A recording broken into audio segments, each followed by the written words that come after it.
Tes. Oke, kita akan mereact sebuah berita ya. Ini dari kabar6.com. Judulnya Bupati Lebak minta kepala desa tak mudah terbitkan SKTM.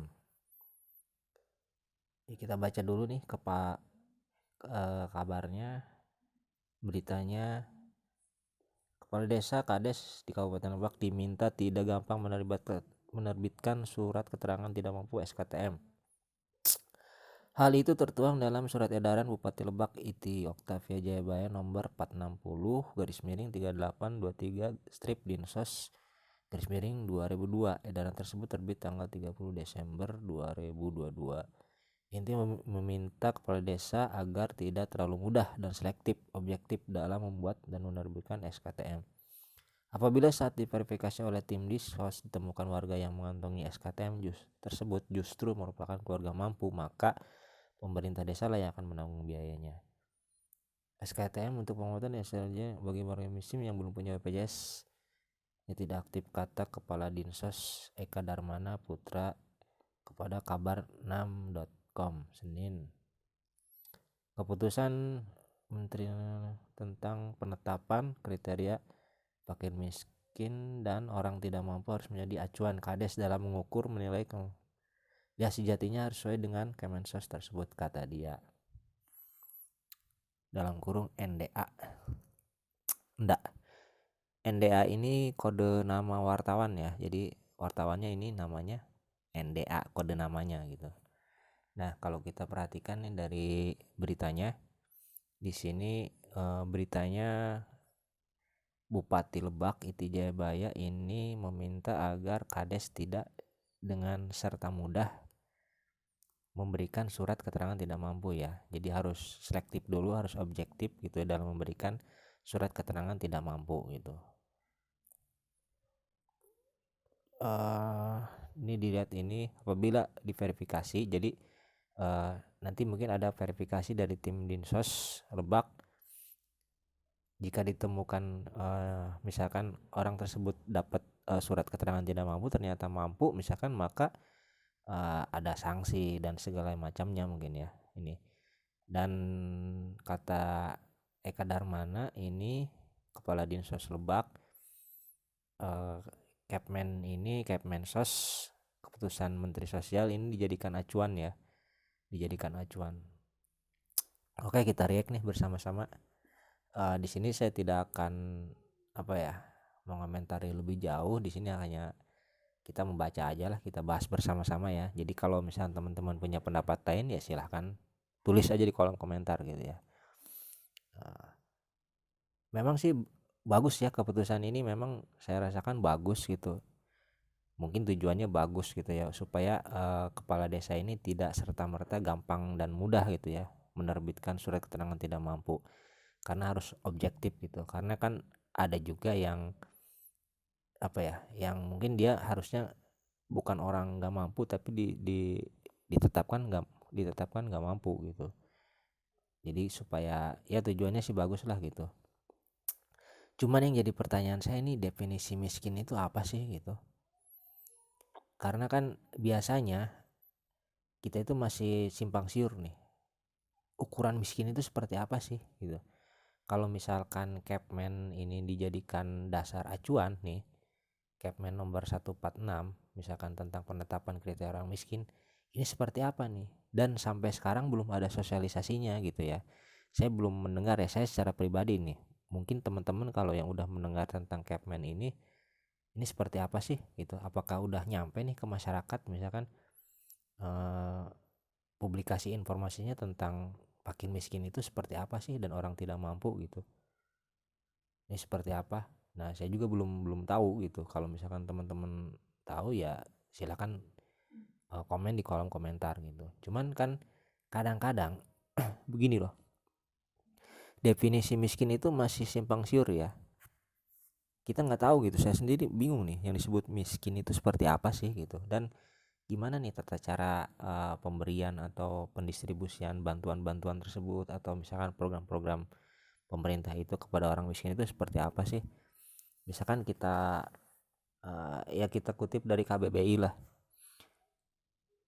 Ini saya nukil dari KBBI KBBI Kamus Besar Bahasa Indonesia ya, dari webnya ini kbbi.web.id.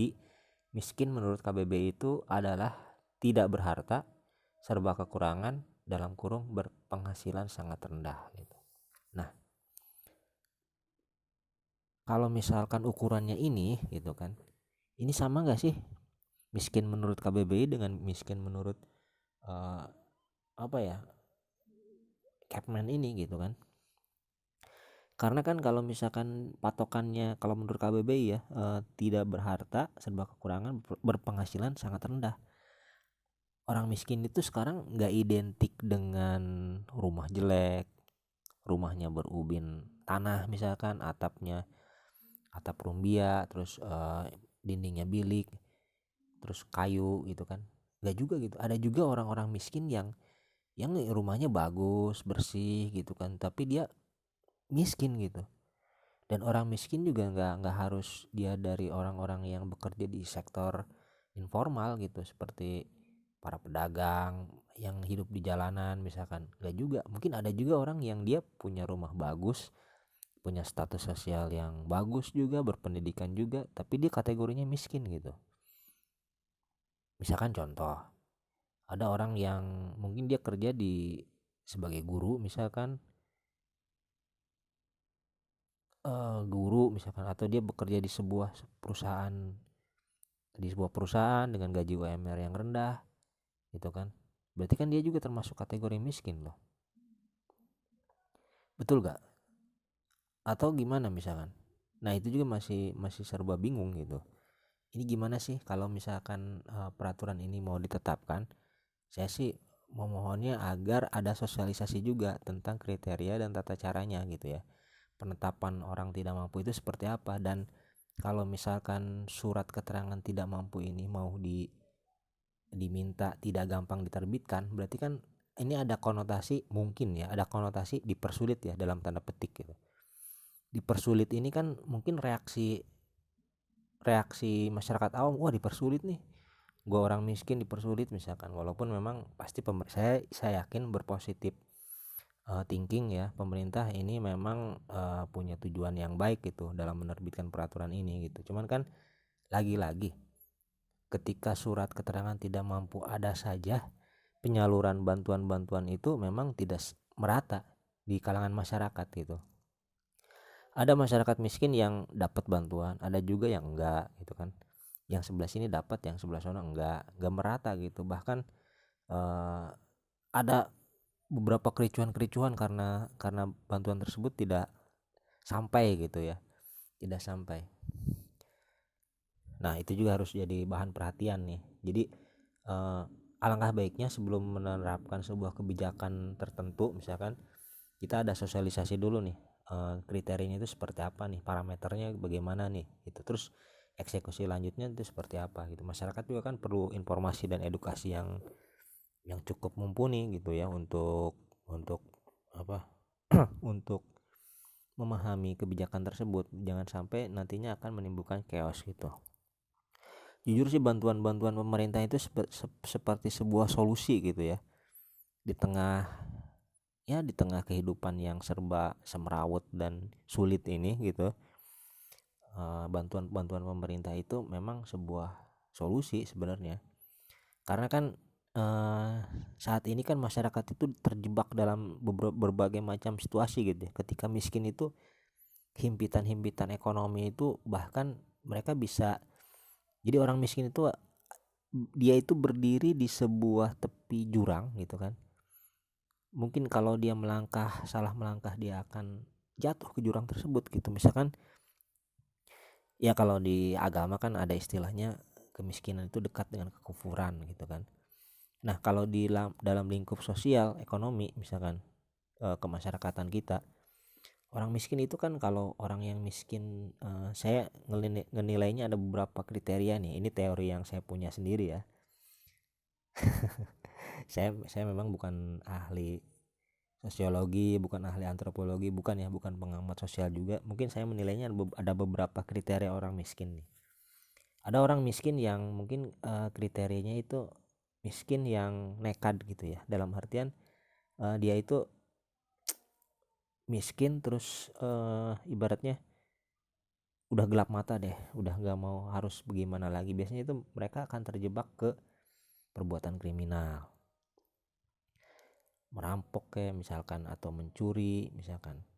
Ini dalam tanda petik ya, nggak semua orang miskin seperti itu gitu ya. Mungkin ada orang miskin yang mungkin karena kondisi tertentu dia berbuat kriminal gitu kan. Ada juga orang miskin yang cukup sabar gitu ya. Nah, orang yang kriteria yang miskin yang sabar ini, kriteria yang kedua ini biasanya eh, dia itu apa ya? Dia memang tidak berani melakukan hal-hal yang seperti kriminal gitu kan, tapi dia akan terjebak dalam misalkan pinjol ilegal misalkan, terus terjebak dalam meminjam uang kepada rentenir, lintah darat gitu kan. Nah, kita kan bisa lihat akhir-akhir ini kan banyak orang-orang miskin yang bunuh diri akibat nggak bisa bayar hutang ke rentenir atau ke lintah darat gitu kan. Apalagi kan sekarang ya pinjaman-pinjaman lintah darat seperti itu banyak berjamur kan di masyarakat miskin, karena mereka itu sepertinya ditargetkan gitu. Uang mereka itu dipinjamkan ya kepada orang-orang miskin, ya sebenarnya bukan membantu gitu ya. Para lintah darat itu mereka yang mencekik dan akhirnya banyak beberapa di antara mereka yang bunuh diri misalkan karena depresi dan segala macamnya. Nah, ada juga masyarakat miskin yang kreatif nih. Kreatif itu dalam artian dia itu ada dua jenis juga ya. Mungkin ada yang dia itu kreatifnya dia aktif dalam kegiatan masyarakat misalkan. Ketika ada program apapun dia ikut nih. Misalkan si orang miskin ini dia pengangguran misalkan, gak punya kerjaan atau mungkin penghasilannya pas-pasan, dia bisa ikut dalam program-program pemerintah misalkan. Contoh dalam pemilu misalkan dia terlibat dalam panitia penyelenggaraan pemilu misalkan, menjadi PPK misalkan, menjadi saksi, menjadi PPS. Nah, itu biasanya mereka ya nggak semuanya orang yang ikut kegiatan pemilu itu orang-orang miskin ya, enggak ya. Cuman ada juga orang-orang yang dia itu ikut itu lumayan lah, ada honornya. Nah, gitu. Dia itu ikut kreatif mencari program-program pemerintah gitu, ikut berpartisipasi secara langsung gitu. Jadi panitianya, jadi ya ikut jadi ambil bagian gitu dengan mengharapkan honornya itu gitu. Nah, ada juga yang kreatifnya itu yang sifatnya mungkin pasif ya. Kalau itu kan kreatifnya kreatif aktif, terus ada juga kreatif yang pasif, yaitu mengharapkan bantuan pemerintah misalkan. Nah, dia aktif mendaftarkan diri misalkan menjadi masyarakat penerima bantuan A, bantuan B, bantuan C. Kan banyak tuh program-program pemerintah. Nah, dari kesemuanya itu ya, walaupun misalkan saya membagi ada beberapa tahapan kelas masyarakat miskin, cuman bantuan ini sebenarnya kan bisa mengakomodir seluruh masyarakat miskin loh. Mungkin dengan adanya bantuan ini ya masyarakat ya nggak akan, mungkin yang masyarakat miskin yang tadinya yang mau berbuat kriminal nggak jadi kan, karena dia dapat bantuan, terbantu akhirnya. Yang mau minjem ke pinjol atau ke rentenir misalkan nggak jadi juga karena dia dapat bantuan. Terus yang lain juga yang pada saat melakukan sesuatu ya dapat bantuan juga gitu. Nah, itu kan membantu gitu. Cuman kan ketika ada kesulitan nih dalam hal membuat surat keterangan tidak mampu, ini pasti akan menimbulkan polemik nih di masyarakat kita. Masyarakat kita kan apalagi masyarakat di kalangan bawah ya, pasti ada anggapan, wah gimana nih, kades nih pelit amat, bikin surat keterangan tidak mampu aja sulit nih kayak gini. Belum lagi dalam tanda petik mungkin kan dalam membuat surat-surat tertentu harus ada biaya-biaya tertentu lah gitu kan. Misalkan buat ya buat buat amplopnya itulah, buat ya mungkin kan memang dalam peraturannya nggak ada gitu. Cuman masyarakat kita kan kadang-kadang ngasih juga gitu. Nah, itu juga kan seperti apa gitu. Nah, gitu memang kan untuk membuat surat-surat apapun nggak ada biaya, cuman kan image yang terbentuk di masyarakat itu seperti itu gitu. Dasar mah bikin suratnya pakai biaya ini itu dan lain sebagainya supaya mudah gitu. Nah sekarang ada tidak mudah gitu dengan konsep dipersulit seperti ini dalam tanda petik. Apakah tidak akan menimbulkan pungli dan lain sebagainya? Nah ini juga kan jadi pertanyaan selanjutnya gitu. Kita hanya berusaha memprediksikan apa sih yang akan terjadi di kemudian hari gitu. Nah menurut saya itu ya, ini melihat ini ya sebenarnya sih mungkin tujuannya bagus ya adanya kebijakan ini, cuman kembali lagi ini gimana nih parameternya, gimana dalam melaksanakan kegiatan ini gitu, terus gimana eksekusinya, terus gimana nih acuannya gitu kan. Kalau misalkan ini dijadiin acuan nih keputusan menteri ini, nah sosialisasinya seperti apa gitu. Nah kita sih diharapkan ada sosialisasi dulu, terus ada edukasi ke masyarakat, terus biar masyarakatnya paham, nanti ketika ada ya kebijakan-kebijakan ya mereka nggak kaget gitu dan bisa mengikuti alurnya dengan baik apa yang ditetapkan oleh pemerintah gitu. Jadi jangan sampai kemudian banyak program memusingkan masyarakat gitu. Masyarakat sekarang kan kasihan gitu, dasar mau udah miskin terus dipusingin dengan peraturan-peraturan yang gak jelas juga gitu. Nah itu gitu ya. Jadi dikarenakan di sini di beritanya ini cuman satu narasumber ya, ini dari kepala Dinsos, ini sih harusnya ada pernyataan atau narasumber pembanding ya, mungkin dari pengamat sosial misalkan, dari pengamat sosial, misalkan dari pengamat ekonomi, ataupun dari siapa misalkan tokoh masyarakat atau siapa gitu. Karena di sini kan tidak ada yang narasumbernya yang menanggapi gitu ya kebijakan ini. Jadi saya minta teman-teman ya yang menonton YouTube ini silahkan berkomentar gitu. Silahkan teman-teman bisa pro, bisa setuju, bisa gak setuju, kontra, bisa pro, bisa kontra. Silahkan teman-teman bisa setuju dengan kebijakan ini, ataupun teman-teman bisa nggak setuju gitu, bisa setuju, bisa nggak setuju, silahkan, bisa pro, bisa kontra, silahkan tuliskan di kolom komentar gitu kan. Saya juga pengen dengar pendapat teman-teman gitu. Jadi saya hanya memaparkan apa yang saya pahami aja gitu. Saya yakin di sini teman-teman punya pemahaman dan pengetahuan yang lebih luas, dan silahkan tuliskan di kolom komentar. Saya ingin membacanya juga gitu. Mudah-mudahan jadi pengetahuan kita bersama. Oke, itu aja. Sekali lagi kita hanya membaca dan mereact, dan tidak ada niatan apapun gitu ya untuk berita ini.